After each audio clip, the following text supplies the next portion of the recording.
Bueno, pues buen día, tengan todos ustedes. Muchas gracias por asistir a este curso de protección civil de este semestre otoño 2023, el cual está programado. Agradezco mucho la presencia de todos ustedes que conforman la Facultad de Ciencias de la Salud, quienes están aquí presentes, estudiantes de la licenciatura en Enfermería y Obstetricia y de Fisioterapia, y les damos la bienvenida de manera virtual a los que nos están viendo por Facebook y Zoom institucional, de la licenciatura de médico cirujano, de nutrición y de química clínica. Este semestre está contemplado el curso que nos va a apoyar el maestro François, que es maestro especialista en cuidados del paciente crítico, y pues bueno, también es profesor de tiempo completo de aquí de la universidad, y pues siempre nos ha apoyado con este tipo de cursos para llevar a cabo la actualización de todas las brigadas. Semestre con semestre se van renovando las brigadas, pues porque van egresando los estudiantes o de alguna manera existen cambios en las autoridades, y pues eso nos exige a tener una capacitación continua y pues estar en constante actualización. El maestro François tiene mucha experiencia en esta área y pues bueno, realmente le agradezco, maestro, por apoyarnos en este curso nuevamente, y pues sin más preámbulo, pues yo le cedo el micrófono al maestro François. Muchas gracias.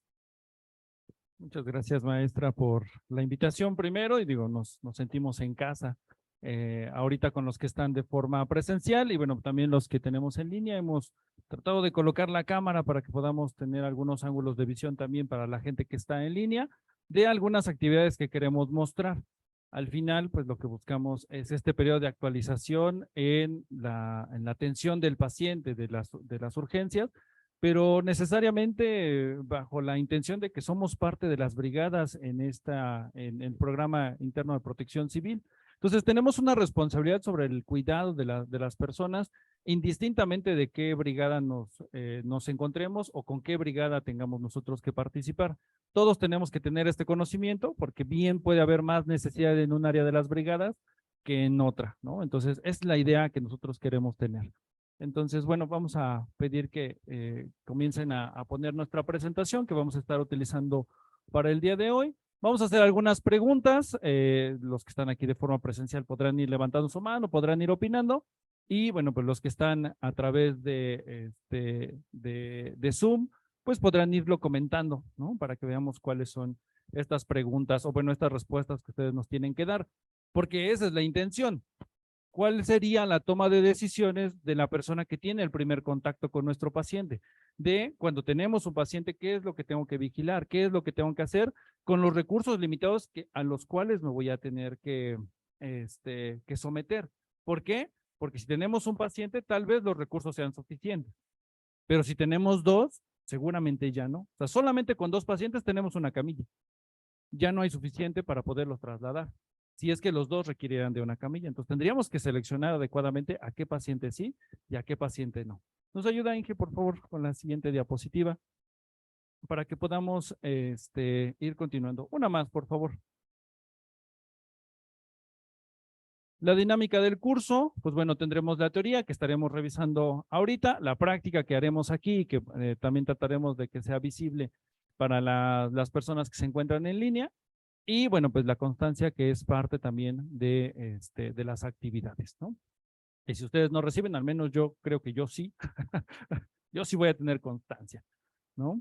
Entonces, pero no, sí, estos eventos lo requieren, es parte de mostrar y evidenciar estas capacitaciones. Continuamos, Inge, por favor, con la siguiente. ¿Qué competencias vamos a revisar el día de hoy? Tendremos algunas que nos parecieron muy importantes para esta primera atención, para este contacto que vamos a recibir con los pacientes. Vamos a diferenciar una urgencia de una emergencia, dos situaciones que van a aparecer, pero que no necesariamente se representan igual. El origen de una emergencia, de dónde provienen, cuáles son las causas con las cuales nos vamos a poder enfrentar.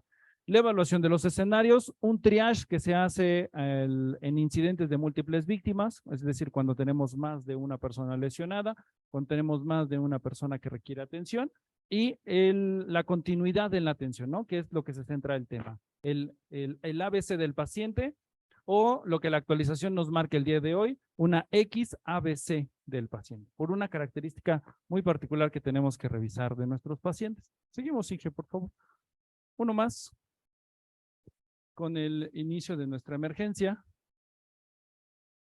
Tenemos entonces que definir estos dos elementos o estas dos situaciones. Una emergencia y una urgencia, dos condiciones diferentes que el paciente va a poder tener. Pero estas dos condiciones estarán referidas en el tiempo de atención de resolución de la condición de nuestro paciente. Es decir, una emergencia, una urgencia, vamos a empezar con el de abajo. Una urgencia será esta situación que pone en peligro la función o la condición del paciente, pero que no amenaza su vida de forma inmediata y que su tiempo de resolución puede esperar hasta 6 horas en ser atendido.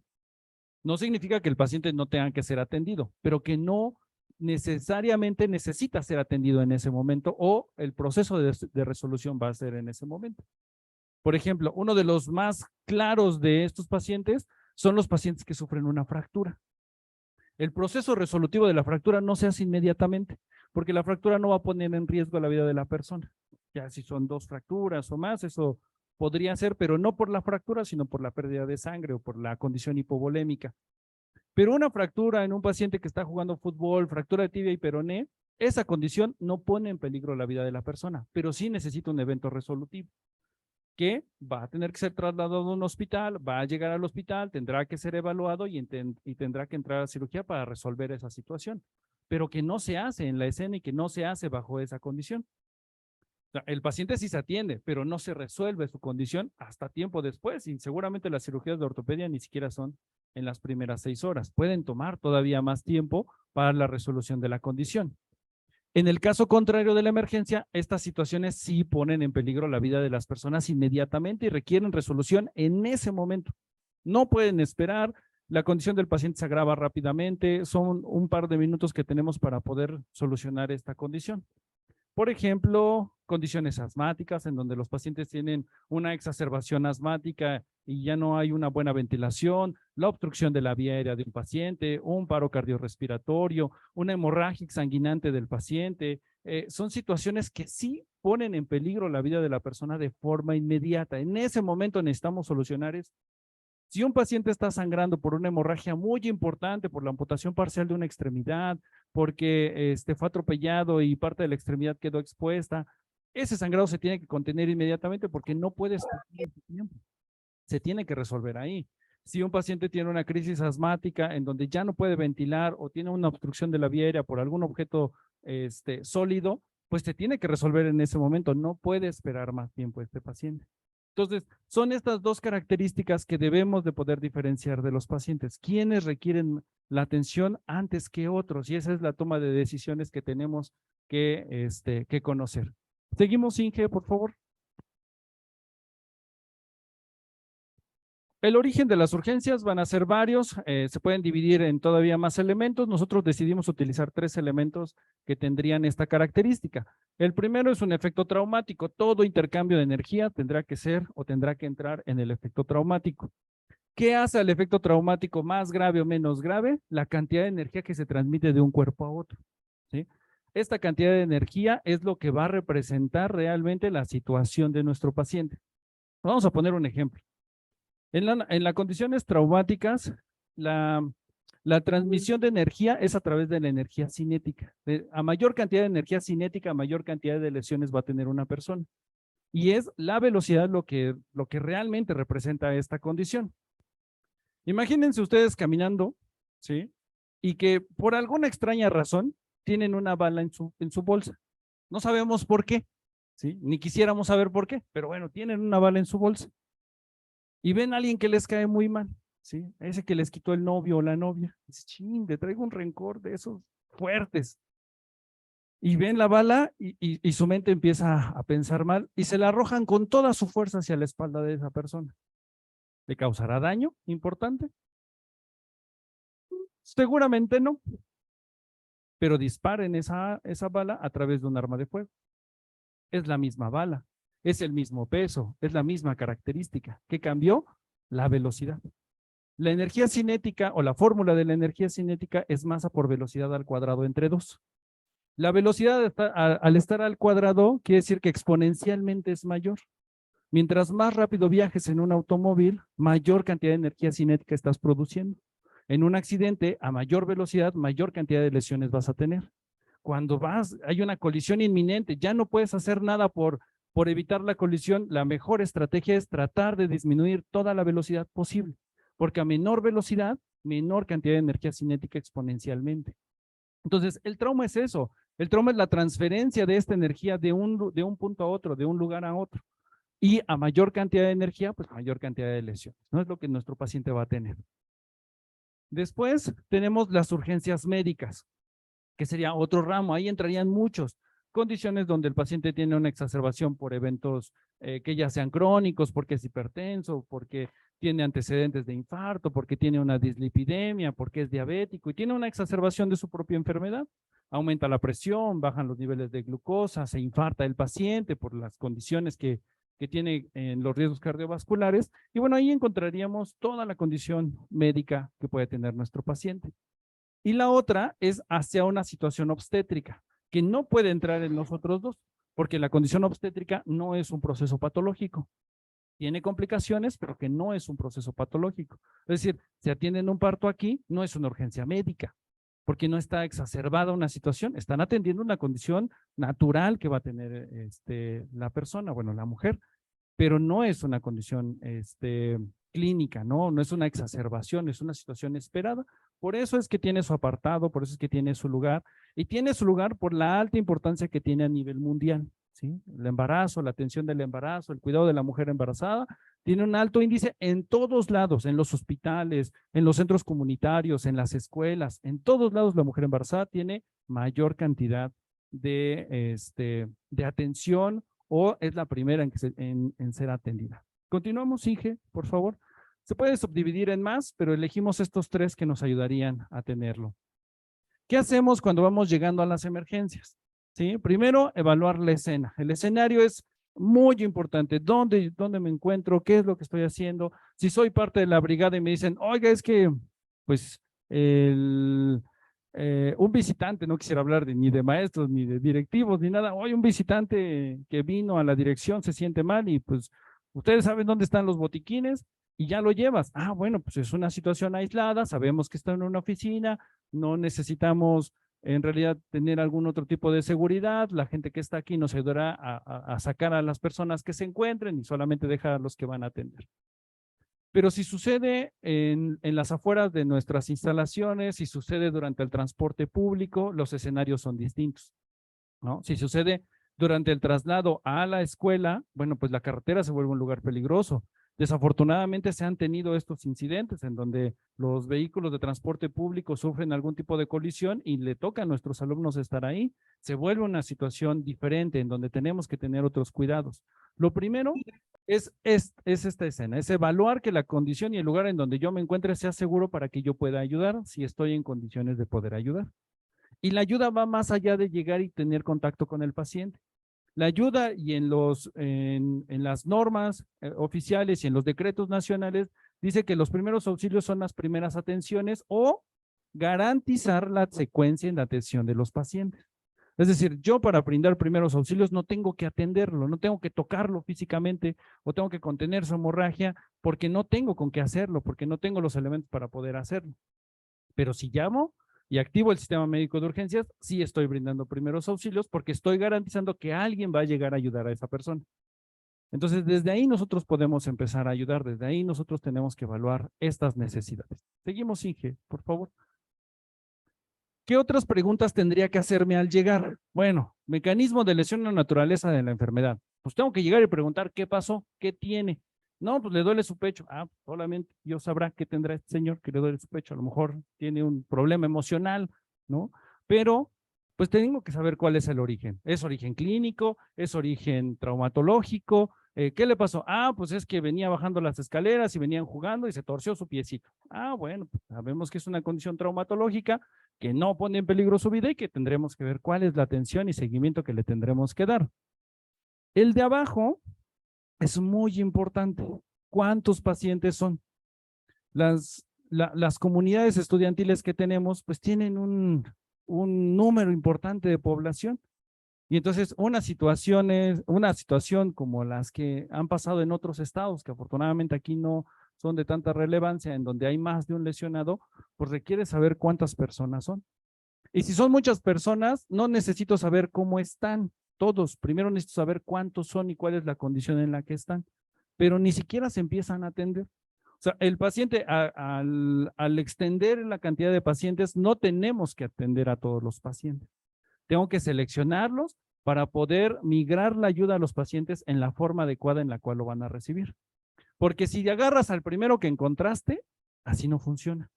Porque los graves no van a estar afuera, no van a estar lejos de la situación, los graves van a estar adentro, van a estar mucho más cerca de la situación. Pero ¿cuántos graves son? Pues quién sabe, yo agarré el primero que encontré. No, eso no funcionaría porque entonces ¿cuántos recursos necesitamos? Necesitamos llamar a más brigadas, a las licenciaturas hermanas, o podemos resolverlo nosotros, o no lo vamos a poder resolver y necesitamos migrar a los sistemas de emergencia. De eso se trata, conocer la cantidad de pacientes y tomar decisiones. Continuamos, Inge, por favor. Y entonces, una vez que sé estos datos, cuántos pacientes son, cuál es la condición, si es una emergencia o es una urgencia, si está recibiendo o no atención, pues ya podría llamar al 911 con esta información, con la ubicación de dónde se está llevando la condición, activar la brigada y activar el servicio médico que se pueda tener o no. Eso dependerá obviamente de las instalaciones y de los recursos disponibles, pero esta sería la secuencia. 911, activo las brigadas porque alguien tendrá que observarlo y llevarlo al servicio médico, ya sea que venga a una unidad prehospitalaria o que nosotros tengamos algún lugar donde llevar a este paciente, ¿no?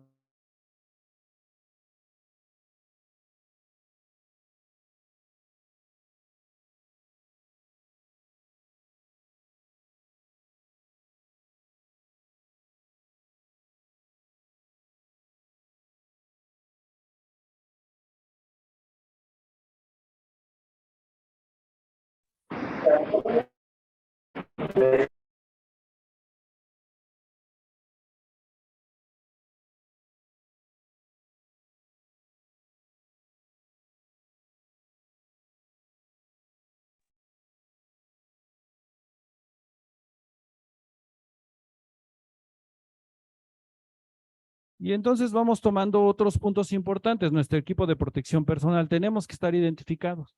Las brigadas tienen que tener una característica física que les permita a la población en general ubicarlos y poder ser atendidos por ellos, poder obedecer las indicaciones que se tienen.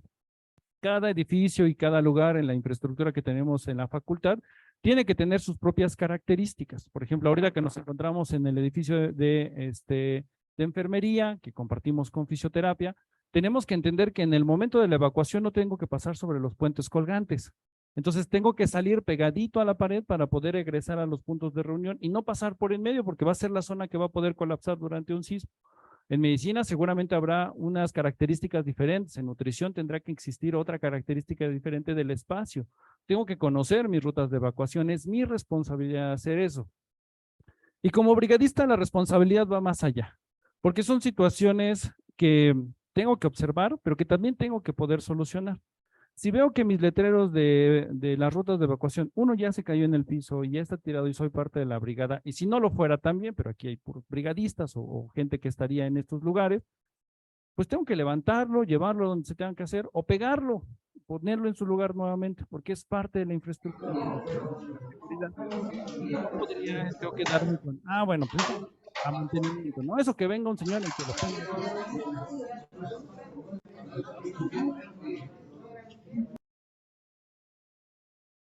Cuando eso no puede suceder de esa forma, ¿no? Entonces, el que ustedes estén bien identificados es muy importante y que nuestra población participe en los eventos es todavía más. Nos ha pasado, lo hemos visto, en algún momento también formamos parte del área de protección civil y evacuas a la gente y no quiere salir. Ay, no, porque ya va a entrar ahorita a la otra clase y tengo que acabar mi tarea. Y no salen, no quieren. Cuando la realidad es que tendríamos que salir, porque cuando ha temblado, ¿quién se ha quedado a hacer su tarea? Nadie se ha quedado a hacer su tarea. Entonces, ¿por qué en otro momento en donde nos preparamos para ello sí lo hacemos? Yo no sé, maestra, usted me dirá, si alguien durante los sismos ha quedado, no, tengo tarea y ahí todo chueco al escribir. Eso no sucede. porque vemos la de veras. Por eso la preparación y por eso es que la gente tiene que estar identificada, porque tenemos que saber quiénes son los que nos van a ayudar a evacuar, quiénes nos van a dar los puntos de reunión, quiénes nos van a atender en caso de que sea necesario, ¿no? Hasta ahorita no lo ha sido, pero para eso funciona esto. Y ya cuando empezamos a tener contacto con los pacientes, es la impresión general del paciente. ¿Cómo lo veo? ¿Ya me estoy acercando al paciente o ya identifiqué que hay un paciente o muchos pacientes? Y tengo que observar algunas características. ¿Cuál es su posición? ¿Está sentado, está acostado, está prono o está boca abajo, está boca arriba, está supino, está de lado, se está quejando, se mueve, no se mueve? ¿Es un hombre, es una mujer? En nuestro caso que utilizamos uniformes, podríamos ya empezar a identificar si es parte de nuestra población estudiantil o es alguien que se encontraba pues en las instalaciones, pero que no es parte de la población. Estas pequeñas características que me empiezan a dar un indicio de cómo tengo que llegar a atender a este paciente. Seguimos, Inge, por favor. Y entonces tengo que evaluar el estado de conciencia. ¿Sí? Me acerco al paciente, hay una mnemotecnia para ello que se llama ABDI, el paciente está alerta, me acerco a él, me ve, interactuamos, suficiente, él está alerta. Sabe que estoy ahí, sabe que me estoy acercando. Es verbal, me acerco a él, pero no identifica mi presencia en ese momento, pues le pregunto, oye, ¿te encuentras bien? Ya me contestará o no lo hará. Después es dolor, tengo que causar dolor al paciente, tengo que estimularlo físicamente para ver si es reactivo a las sensaciones de dolor. Y si no es reactivo a las sensaciones de dolor, entonces el paciente estaría inconsciente. La forma más rápida de poder evaluar el estado de alerta del paciente y decidir si es un paciente consciente o es un paciente inconsciente, que tienen características muy particulares en cada uno de ellos. Seguimos, Inge, por favor. Queríamos mostrarles esto. Se llama Triage Start. El Triage Start es un sistema de evaluación rápida de los pacientes para cuando tenemos incidentes de múltiples víctimas. Es decir, un paciente está fácil, imagínate cuántos hay aquí, cuántos tenemos en línea. Para un paciente, pues está sobrado, ¿no? Hasta uno le puede echar airecito, otro le toma su presión, otro le platica, o sea, hay suficientes manos para todo. Pero ¿qué pasa cuando tenemos más pacientes? Es lo que queremos ver aquí. Vamos al siguiente. ¿Qué tenemos? Son 3 pasos que tengo que hacer para la evaluación del Triage Start. En el Triage Start tengo que revisar la respiración del paciente, la circulación y el estado mental, y me dice cuál es la prioridad. En las prioridades para el Triage Start tengo que buscar una forma de identificarlo, ¿sí? Vamos a tener pacientes negros, rojos, amarillos y verdes, ¿sí? Son la clasificación que vamos a poder tener. En el paso 1, en la respiración, yo llego con el paciente, evalúo el estado de alerta y está inconsciente. Tengo que checar el pulso inmediatamente. Pero si el paciente llego y se mueve, indicaría que hay presencia de circulación. Y lo primero que tengo que hacer es revisar si respira. ¿Cómo? Puedo poner mi mano sobre su pecho y observar si hay mecánica respiratoria. El acercar la cabeza a la vía aérea del paciente no funciona, los ruidos no sirven, no sientes la respiración, es mejor verlo físicamente un poquito más de lejos, observar si hay expansión o no del tórax. Si no ventila el paciente, si yo llego y el paciente no está ventilando, reposiciono la vía aérea, hago una apertura de la vía aérea, inclino la cabeza, levanto el mentón para liberar parcialmente la vía aérea, a pesar de que sea un paciente que haya sufrido un trauma. Eso, al haber gran cantidad de pacientes, no se hace otra técnica. Inclino cabeza y levanto mentón para permeabilizar la vía aérea. Si no ventila después de inclinarlo, es un paciente negro, se etiqueta como negro y me voy a ver otro paciente. Porque ya no puedo hacer más por ese paciente, pero tengo más pacientes. Dedicarle recursos y dedicarle mucho más tiempo, pues no, le quitaría pronóstico a los demás pacientes. Entonces, ahí se quedaría. Si al inclinar la cabeza el paciente empieza a respirar, veo mecánica respiratoria, buena o mala, no importa, se etiqueta como un paciente rojo, un paciente de prioridad, necesita ser atendido rápidamente, pero no en ese momento. Lo etiqueto, le pongo una cinta de color rojo, le pongo una etiqueta, hay muchas formas de poderlos identificar y continúo. Y voy a ver al otro, porque todos los demás estamos haciendo lo mismo. Primero hay que etiquetar a todos los pacientes para que ahora sí, cuando tengamos que empezar a atender, vamos primero por los rojos. ¿Sí? Esos son los que vamos a atender. Y no es el primero que me encontré. Si los rojos están por allá, pues hasta por allá voy a tener que ir por los pacientes y los demás tendrán que esperar. Si sigue está respirando, tendría que ver cuántas veces está respirando, si las respiraciones son rápidas, si son lentas, y pasar entonces a evaluar la circulación del paciente. En la evaluación de la circulación del paciente, lo único que sí puedo hacer en la escena, en el lugar, es contener hemorragias importantes. Si yo llego y veo que el paciente está sangrando importantemente, que tiene hemorragias exsanguinantes, tengo que atender la hemorragia en ese momento. Es lo único que yo puedo hacer en el lugar durante esta evaluación.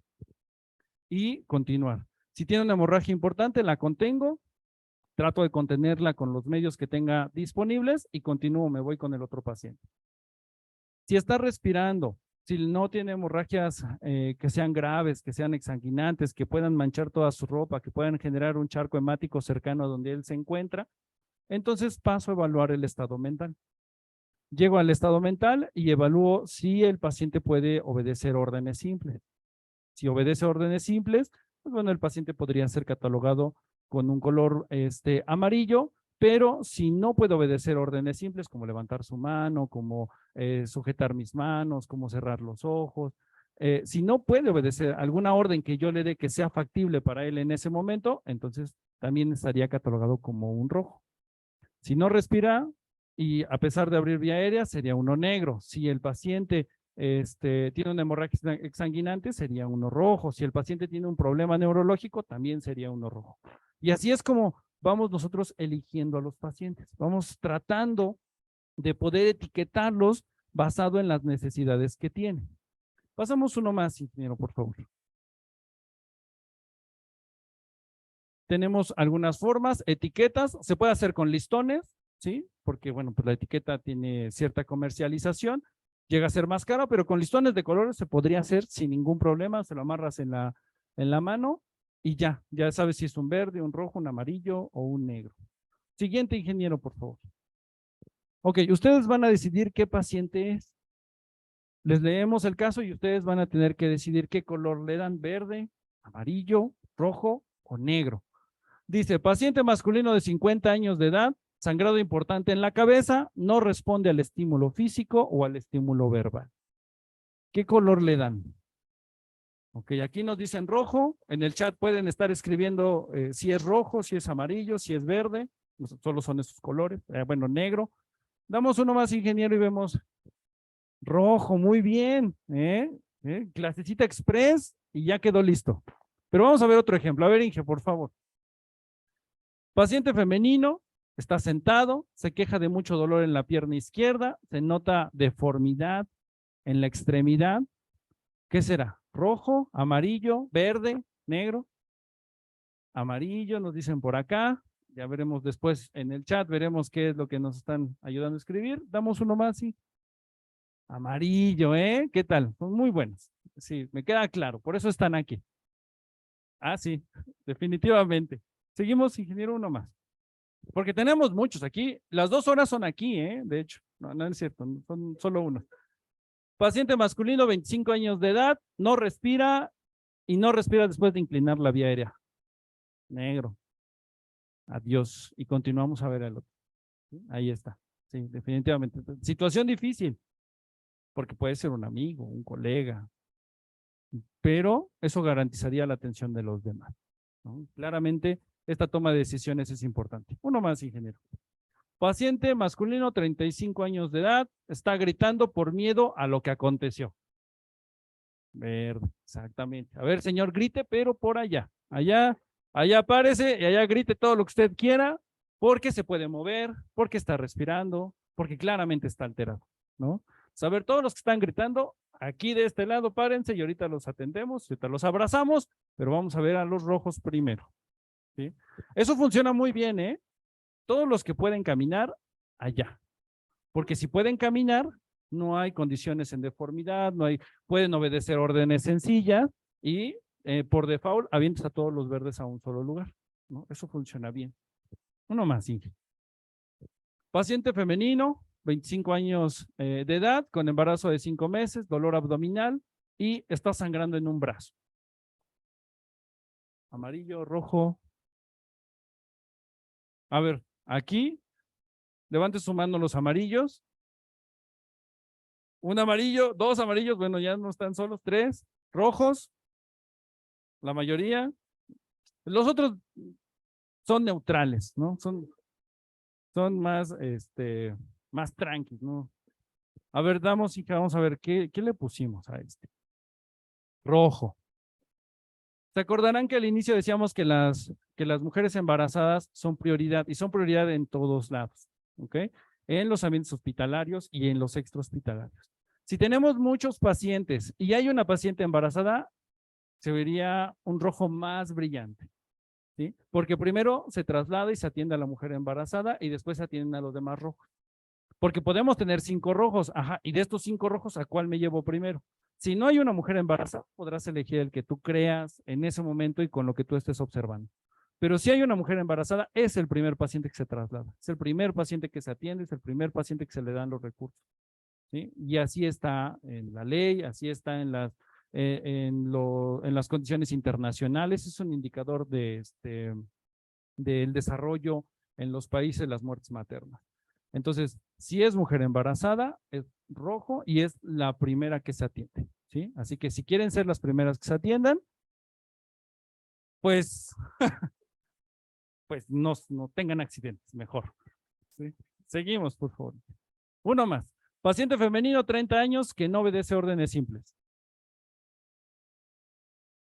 Le preguntas, les dices, oye, agarra esto, oye, mueve tu mano, y no puede. A ver, vemos. Ah, como que. A ver, Inge, vamos a ver. Rojo, no obedece órdenes simples, es rojo, alteración del estado mental. ¿A qué nivel? No nos importa, no necesitamos evaluar si está en estupor, si está obnubilado, si está somnoliento. Eso no nos importaría saberlo, solo sabemos que tiene alteración del estado mental. ¿Seguimos? Sí, por favor. Y entonces ya se sigue la atención del paciente, ¿no? La elección del paciente y ahora sí ya estamos en este contacto con el paciente. Lo primero, vean que tanto al paciente consciente como al paciente inconsciente aparece en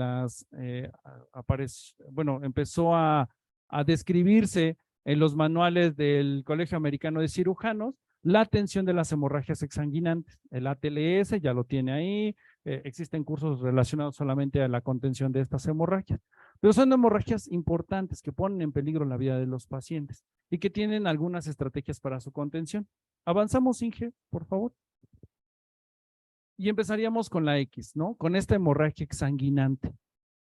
¿A qué haría referencia? A la amputación parcial de una extremidad, a la amputación total de una extremidad, en el caso de la mujer embarazada, a un sangrado obstétrico, si es que se llegase a presentar, aunque tiene técnicas distintas para la contención. Estos están más relacionados a la contención en el trauma, en el accidente, en la caída, en la condición, mientras tenemos a gente que está haciendo algún trabajo que es externo a la institución, pero que sufre algún tipo de percance, ¿no? Porque hay gente que tiene que venir a hacer trabajo y mantenimientos. Seguimos, Inge, por favor. Lo primero que vamos a poder utilizar es un torniquete, ¿sí? Si el paciente tiene un sangrado en una extremidad y es importante, lo que tengo que hacer es colocar un torniquete. Existían o existen mitos sobre el uso de los torniquetes. Afortunadamente, el Colegio Americano de Cirujanos han hecho la investigación necesaria para decirnos cuáles mitos hay que empezar a retirar y cuáles mitos tuvieron en su momento un poco de verdad. Pero primero, una vez que colocas un torniquete, ya no lo quitas. No es como que lo aflojes, no es como que, bueno, pues es que la sangre se va a acumular ahí en la extremidad, eso no pasa. El paciente va a hacer una descarga adrenérgica que va a hacer vasoconstricción en la zona afectada y va a tratar de distribuir la sangre a otro lugar, ¿sí? O sea, no es que la sangre ahí siga circulando, el cuerpo es bastante inteligente, hace vasoconstricción selectiva y no va a mandar tanta sangre, pero va a seguir mandando para mantener profundidad la zona. Entonces, se coloca el torniquete, se debe de colocar entre 7 y 10 centímetros después de la zona lesionada, porque los vasos sanguíneos, al estar hechos de músculo liso, son retráctiles. El vaso sanguíneo se rompe y no se queda ahí. El vaso sanguíneo se rompe y se retrae un poco. Entonces, hay que darle suficiente distancia para poder poner el torniquete que le vamos a colocar a nuestro paciente. Seguimos con el video. No se aflojan, ¿sí? No se van a liberar cada cierto tiempo. El torniquete se coloca y ya. ¿Por qué? Porque lo que buscamos es mantener todos los eritrocitos y el transporte de oxígeno del paciente. Entonces, si permitimos que el paciente siga sangrando, solamente vamos a empeorar su condición clínica, ¿sí? No existen patologías asociadas al no retiro. ¿Cuánto tiempo? La milicia nos los demostró, más de 8 horas han estado torniquetes colocados en los traslados de los soldados y no ha tenido repercusión sobre el uso continuo del torniquete. En las cirugías que se hacen de ortopedia también, hacen cirugías sin sangre, que ponen una venda que se llama venda de Smash para retirar toda la sangre de la extremidad, y las cirugías pueden durar 4 o 5 horas de ortopedia para poner un clavo intraóseo. Entonces, y después quitan la venda y regresa la perfusión. ¿Por qué? Porque las extremidades son mucho más tolerantes a la falta de riego sanguíneo. Entonces, solamente se daría en extremidad. Siguiente, Inge, por favor. Vean, aquí vemos la colocación, o cómo sería la colocación. Yo les voy a ir pasando unos torniquetes, ¿sí? Para que ustedes ahorita, por parejitas, tome uno, se lo vayan poniendo, se lo pueden ir apretando. Vean que tiene una cinta con un velcro. Se ajusta fuerte desde un inicio, ¿sí? La vamos a fuerte ese velcro desde un inicio. Y se va a girar el maneral hasta que veamos físicamente que la hemorragia está cediendo. No importa el lado en el que lo gires, va a generar suficiente presión. Pasamos el restante de la cinta. Ponemos entonces una cinta de protección y anotamos la hora de colocación. Es una referencia, pero no está como que solamente va a durar 8 horas, solamente va a durar 5 horas. Es un tiempo de referencia para el periodo de isquemia que puede llegar a tener. Entonces, desde que lo están poniendo, apriétenlo fuerte. Ahorita a alguien lo vamos a parar aquí cerquita de la cámara para que lo puedan ver también la gente que está en las transmisiones. Pero ahorita lo hacemos, ¿no? No se preocupen, vamos a continuar y ya solamente con eso cerramos, para que ustedes ahorita, mientras seguimos con la ponencia, se van poniendo los torniquetes y lo van sintiendo. Si tienen que dar 1 o 2 vueltitas, la realidad es que tiene que ser 1 vuelta y media. Por eso desde el inicio tiene que quedar fuerte, tiene que quedar bien apretado, no puede quedar flojo y darle 3 o 4 vueltas. Desde el inicio queda bien apretado y después ya es 1 vuelta, vuelta y media si acaso, para poder lograr la contención de la hemorragia. Vean ahí la cintita que viene del curso de Stop the Bleed, que es el curso encargado para para la contención de hemorragias exsanguinantes. Se lo van quitando, lo van pasando a otros compañeros para que lo puedan sentir. Lo pueden colocar también sobre la pierna, no hay ningún problema. Y entonces colocaríamos un torniquete, pero ¿qué pasa si sigue sangrando? Si no es suficiente. Podemos poner un segundo. Se pueden poner 2 torniquetes, también si tenemos 2 a la mano. Ponemos el segundo inmediatamente arriba del primero, ¿sí? Dejando un espacio quizás de 1 centímetro o 2, suficiente para que pueda girar el maneral. Y ponemos doble torniquete, también se puede hacer. Seguimos, sí. Pero esto para las heridas en extremidades. Vean este video, tenemos, ahí sería la simulación de una herida importante que tiene profundidad, que tiene trayectoria. Y vean que la está rellenando con una venda. Se llama empaquetamiento de la herida. Rellenas. Vean, esto está simulando el sangrado continuo del paciente. Sigue rellenando la zona de la lesión. Vean, ahí sigue sangrando, se ve la línea del goteo. Una vez que sienta que la cavidad está completa, pone el restante de la venda y presiona con ambas manos. Van a colocar el restante Sí. y hay que hacer presión directa con ambas manos. Vean, Ambas manos. y se detiene la hemorragia. ¿Sí? Se detiene la hemorragia. El empaquetamiento es importante porque las lesiones son por trayectoria. ¿Dónde lo tenemos? Y en nuestro estado sí es bastante aplicable, en la guamantlada. ¿Sí? Ahí están estas lesiones, seguramente, ¿sí?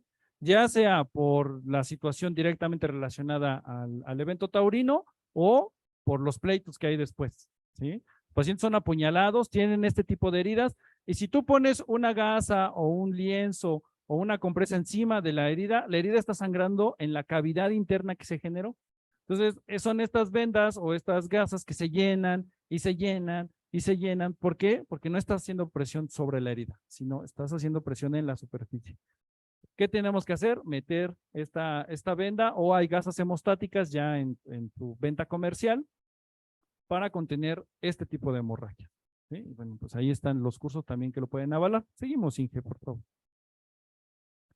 Y entonces pasamos de la X a la. Y ya llegamos al manejo de la vía aérea. El manejo de la vía aérea en estos pacientes tiene que ser bastante simple. ¿Por qué? Porque nuestros recursos son limitados. Continuamos. Inge, por favor. Primero, visualizar la vía aérea en presencia de secreciones, si tiene o no secreciones, si hay rastros de vómitos, si el paciente tiene mucha saliva, si el paciente tiene algún objeto que necesitamos nosotros retirar, puede tener algunas piezas dentales móviles que se pueden volver un objeto que obstruya la vía aérea, las podríamos retirar, secreciones y demás. Podremos poner al paciente de ladito y eliminar las secreciones, ¿no? Seguramente si han visto, que lo dudo mucho, pero si han visto a alguien muy borracho vomitando, pues lo ponen de ladito para que termine, ¿no? Y levanten al licenciado.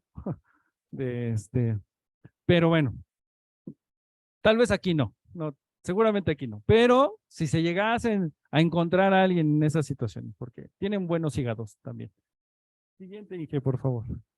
La inclinación de la cabeza y levantamiento del mentón es el que mejor funciona y tiene una base científica de por qué funciona tan bien. Cuando el paciente queda inconsciente, la lengua es el elemento que va a obstruir la vía aérea, pero no es como la lengua de un gato que se va a enrollar y va a hacer un bulto de lengua y se va a ir hacia atrás y es lo que va a obstruir la vía aérea, porque tú abres la vía aérea de un paciente que tiene una almohada y que tiene una vía aérea diferente, que no está inclinada, y la lengua va a estar ahí. O sea, no existe ese cambio de que sí la lengua se relaja, pero no se va hacia atrás como un tapón. Lo que pasa es que la base de la lengua desciende y obstruye entonces ya la zona de la epiglotis. Entonces, al descender la lengua, físicamente tú abres la boca y la lengua está ahí, pero el paciente no está ventilando. Cuando tú inclinas la cabeza, por aquí tenemos hasta un simuladorcito, cuando tú inclinas la cabeza, lo que haces es llevarte el hueso hyoides que está en la base de la lengua hacia arriba y jalando la base de la lengua y liberando la zona de la epiglotis. Por eso es que funciona tan bien y no requieres de ningún elemento, no requieres de ningún tipo de material y la verdad es que es la que mejor funciona.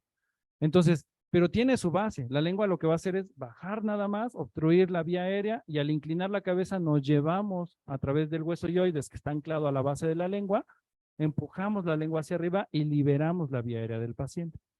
Este se tendría que hacer en todos los pacientes, o al menos es lo que se enseña para la comunidad LEGO, para toda la comunidad que no está en atención directa con el paciente, ¿no? O sea, que no tiene contacto con un paciente de forma continua. Seguimos, Inge. Pero para la gente que sí está en contacto con los pacientes, existe otra maniobra que se llama tracción mandibular. Se empuja la parte del maxilar hacia adelante, proyectando los dientes hacia el frente y moviendo el hyoides haciendo la misma técnica. ¿Para quién? Pacientes con lesiones o con sospecha de lesión cervical.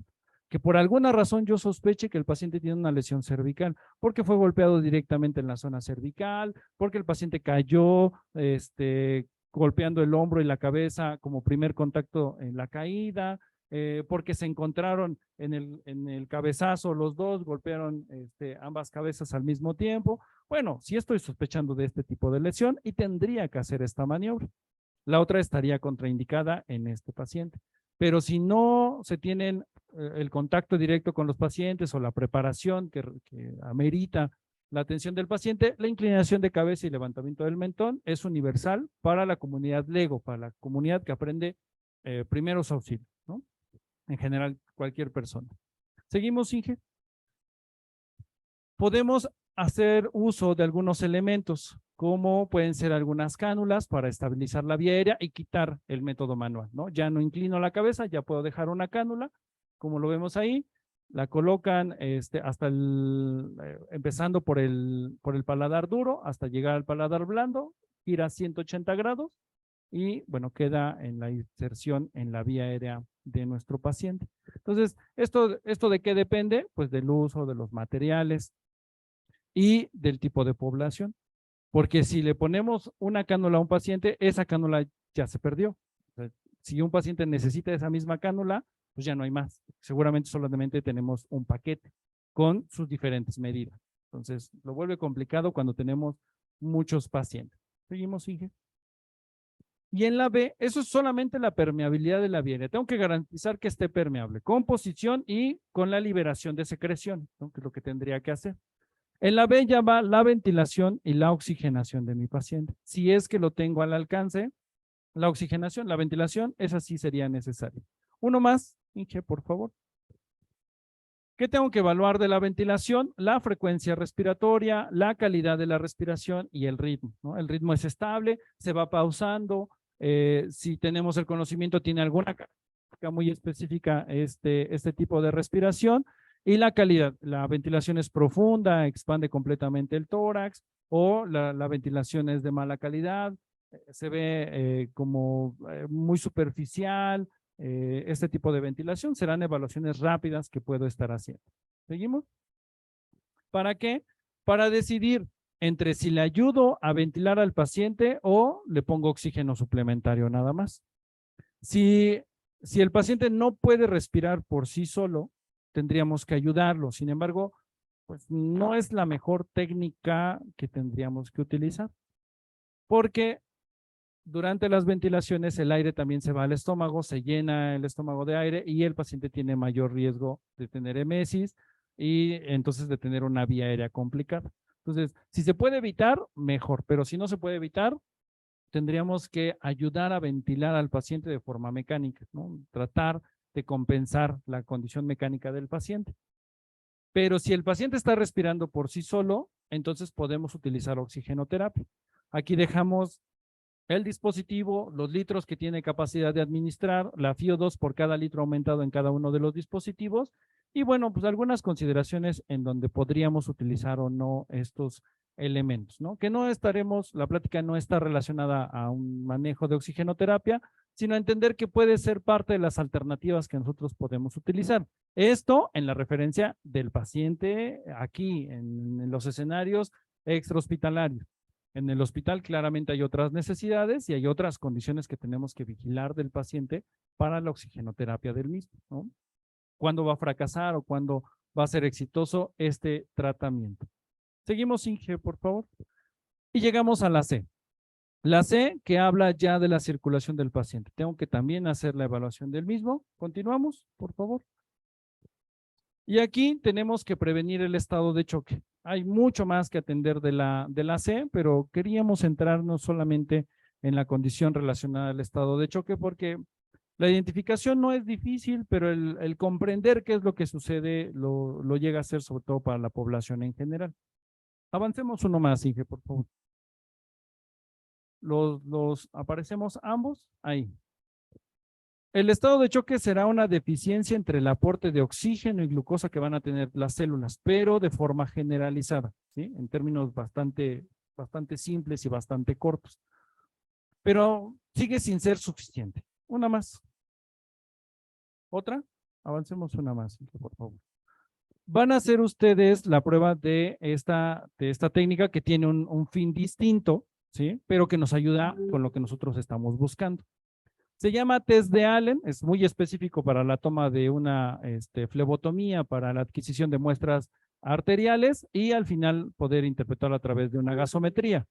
Pero vamos a hacer esta prueba. Así como están sentados, busquen al compañero que tengan al lado, ¿sí? Véanlo de frente, ¿sí? A los ojos, ¿sí? Háganle ojitos, ¿sí? Díganle, qué guapo te ves hoy, ¿no? Bueno, uno de ustedes estirará ¿sí? Estirará su mano como se ve en la primera imagen y su compañero tendrá que buscar las dos arterias. No es tan difícil, lo vamos a hacer sobre los huesos que migran también en esta zona. Vamos a presionar una arteria que es una arteria radial y una arteria cubital. Presiónenlas fuerte, fuerte, fuerte, tienen que presionarlo. Y su compañero, o bueno, antes de eso, va a poner su compañero su mano en puño, mano cerrada, mano en puño fuerte. Ahora sí, presionamos ambas arterias fuerte y abran su mano, ¿sí? Y compárenla con la otra mano. O sea, abre la mano él, allá, así. Ok, a ver, ¿vienen? ¿Sí? ¿Nos ayudan? Lo hacemos aquí. Bueno, lo vemos aquí. Usted aquí, aquí. Estire su mano. ¿Sí? Vean la secuencia, estira su mano, cierre su mano en puño, présteme su mano, su pulgar presionando una arteria, tiene que ser fuerte, la otra arteria también, ambas fuerte, presiónelas fuerte, fuerte, fuerte, abra su mano usted y ponga su otra mano en comparación. Así déjelo tantito, ¿sí? Unos 5 o 6 segundos, se puede quedar así sin ningún problema. Vean la comparación en la coloración. Una se ve pálida, la otra se ve rojita, ¿sí?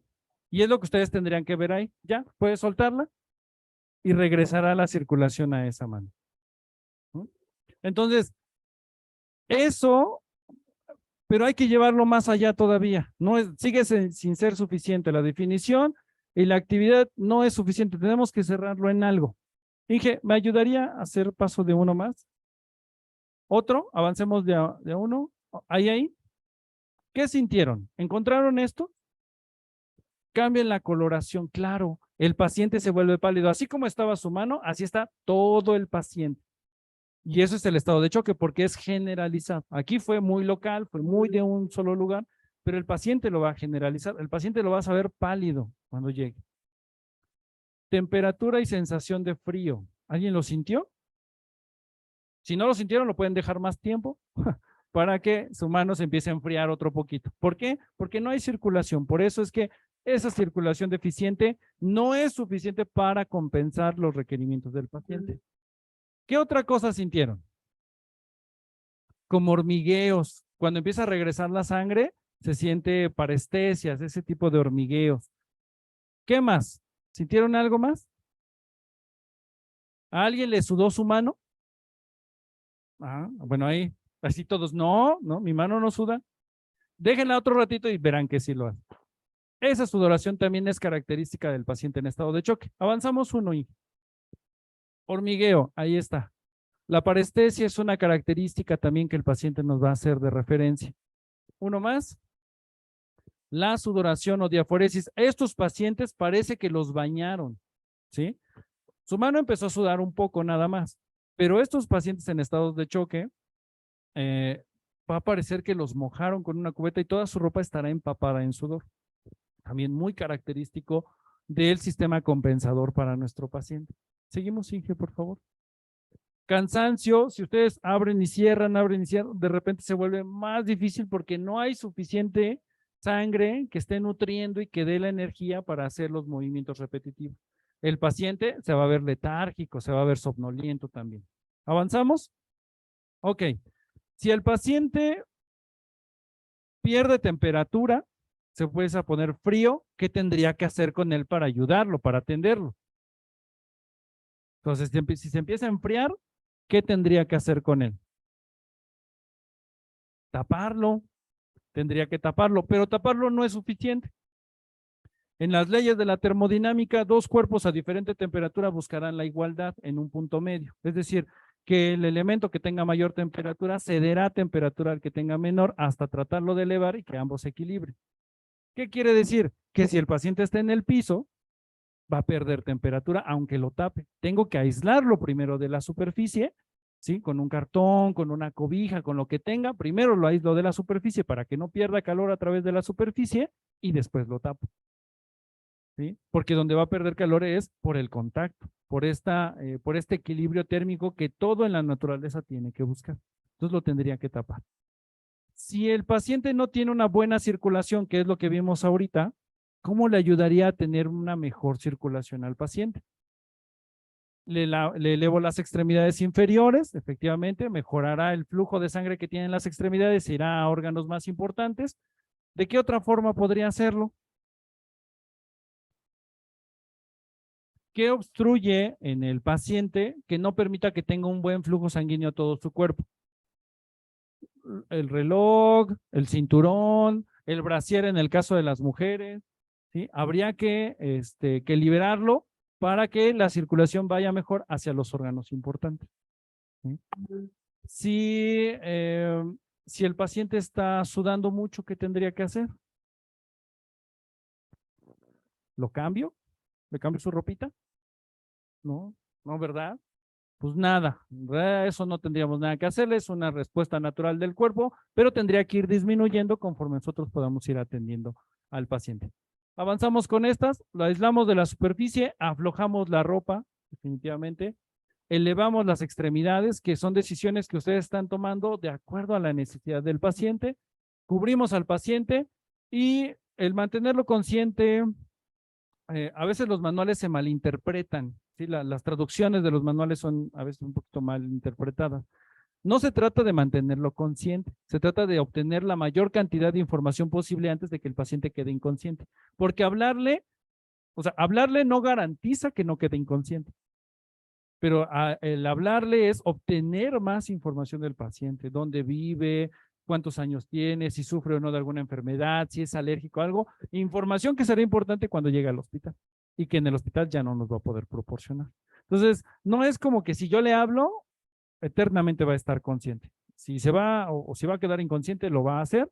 A veces las traducciones de los manuales lo cambian un poco, pero es obtener la mayor cantidad de información posible de la persona, ¿sí? Porque eso nos ayudaría en mejorar la atención de nuestro paciente. Avanzamos, Inge, por favor.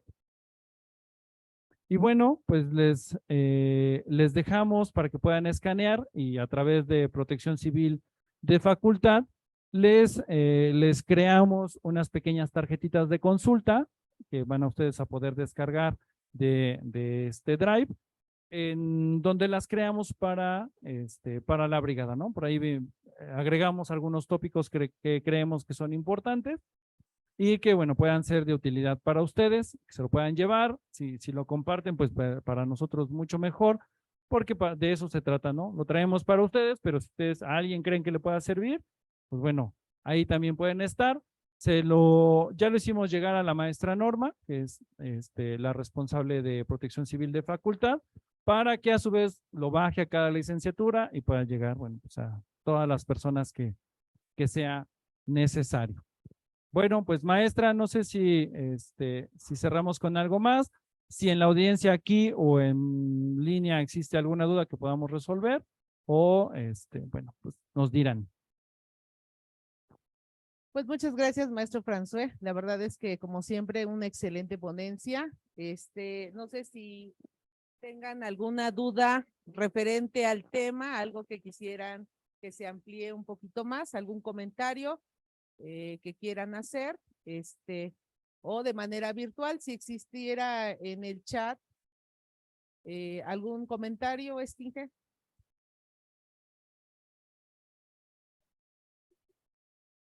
Ajá.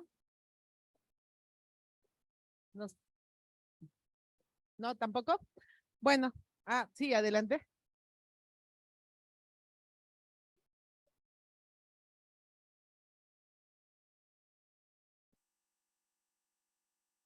Ok.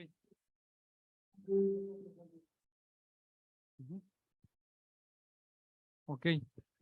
El torniquete, una vez que se coloca, no se retira hasta que el paciente pueda entrar a cirugía y la condición se pueda resolver. Definitivamente puede tener un tope en el tiempo, sin embargo, en los tiempos de respuesta que se tienen en las emergencias en nuestro estado y seguramente en los estados de nuestro país, no superarán las 8 horas. Las investigaciones demostraron que los soldados tenían amputaciones parciales o totales de extremidades, se colocaba torniquete y toleraban la colocación del torniquete durante 8 horas hasta la llegada a los centros de atención y donde se iban a poder resolver las condiciones. ¿Qué es lo que sucede nada más con el torniquete? Que el supuesto de la baja perfusión era que de donde yo pusiera el torniquete hacia la lesión, es decir, ese espacio de tejido se iba a morir. La realidad es que no funciona así. Ese tejido se puede mantener hasta 8 horas después y la amputación de la condición quirúrgica resolutiva del paciente se va a hacer en el mismo lugar que si se aflojara o si el torniquete estuviera más arriba. Es decir, si tiene una amputación en la rodilla y pongo el torniquete 10 centímetros para arriba o lo pongo cercano a la ingle, la amputación no va a acercarse a la ingle en la resolución clínica. El tejido es viable hasta más de 8 horas. Entonces, se coloca, no se retira y lo retira el cirujano ya en la sala de trauma o en la resolución clínica del paciente. Pero bueno, eso ya es lo que nos marca la evidencia. O sea, la evidencia dice más de 8 horas, las cirugías de ortopedia más de 4 horas, más de 5 horas,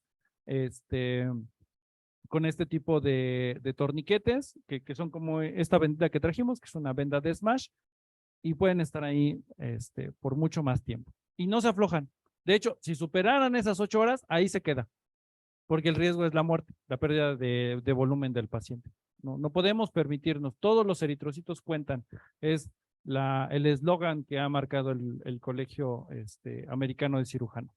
Todos los eritrocitos cuentan, porque darle, no sé, canalizarlo con una solución Harman o con una solución salina para recuperar volumen, etcétera, ninguna solución puede transportar oxígeno. Entonces, lo que no puedo perder son esos eritrocitos que están transportando oxígeno.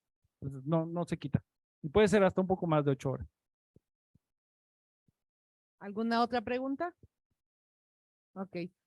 Si nos hace favor, Inge, de poner en el Facebook y en en Zoom el registro de asistencia para que puedan hacer su registro de asistencia y puedan descargar su constancia de forma inmediata y pues de esa manera evidenciar el haber llevado este curso, el cual agradezco enormemente, puesto que ustedes son brigadistas que forman parte de todo lo que son las unidades de protección civil que conforman la facultad. Bienvenidos sean estudiantes de medicina, de fisioterapia, de química clínica, de nutrición, pues por la lejanía que están hasta San Pablo del Monte, nos están viendo por Facebook y por Zoom institucional. Y pues bueno, agradecerle también a los responsables de protección civil de estas licenciaturas, que pues gracias a ellos ustedes están dentro de estas brigadas y pues de esta manera damos el cumplimiento a lo que es el sistema de gestión de calidad de lo que marca dentro de la Universidad Autónoma de Tlaxcala, por ser un organismo que maneja estándares de calidad, pues nos obliga a tener esta capacitación continua y de forma dinámica y pues esa es la finalidad, de que ustedes tengan los conocimientos más actualizados referente a cómo actuar en un momento determinado ante fenómenos naturales o fenómenos sociales, este tipo de situaciones que siempre nos van a ayudar, independientemente de que somos parte del área de la salud, pero que sin embargo es muy importante tener este tipo de cursos porque forman también parte de lo que es la cultura general. Yo creo que ahorita pues nosotros somos del área de la salud, pero yo creo que todas las personas o todos los ciudadanos deberían de estar capacitados en esta área. Entonces, realmente con esto yo agradezco el apoyo de ustedes y más al maestro François por habernos impartido este tema. Y pues bueno, yo le hago entrega, maestro François, de una constancia que dice así: Universidad Autónoma de Tlaxcala, Facultad de Ciencias de la Salud, otorga la presente constancia al maestro François Méndez Rodríguez por impartir al curso taller El ABC del paciente en una urgencia, realizada el día 8 de septiembre del año en curso, con una duración de 2 horas de valor curricular. Atentamente, por la cultura, la justicia social, Zacatelco, Tlaxcala, 8 de septiembre del 2023. Firman el maestro en salud pública, José Francisco Mauricio García, director de la facultad, y la maestra en ciencias de salud pública, Irma Lumbreras Delgado, como secretaria de facultad. Pues muchas gracias, maestro. Esto es para usted. Y pues un pequeño presente para agradecer todo este tiempo tan valioso que comparte usted con nosotros. Muchísimas gracias a todos los que también nos están viendo de manera virtual. Agradezco mucho su presencia y pues quedamos atentos a las próximas actividades de protección civil, que en breve será el simulacro de evacuación por sismo que está contemplado el 19 de septiembre a las 11 horas y esta fecha es por ser alusivo al Día Nacional de Protección Civil, haciendo referencia pues al terremoto de 1985. Es por eso que Senapred programa este simulacro que es a nivel nacional. Estamos sincronizados con Senapred para poder llevar a cabo el simulacro de protección civil nacional, que será a las 11 del día. Es un simulacro con previo aviso y pues ya posteriormente los responsables de cada unidad de protección civil de cada licenciatura les estará dando las indicaciones pertinentes para poder llevar a cabo esta actividad. Pues muchas gracias y con esto cerramos a esta actividad. Buen día.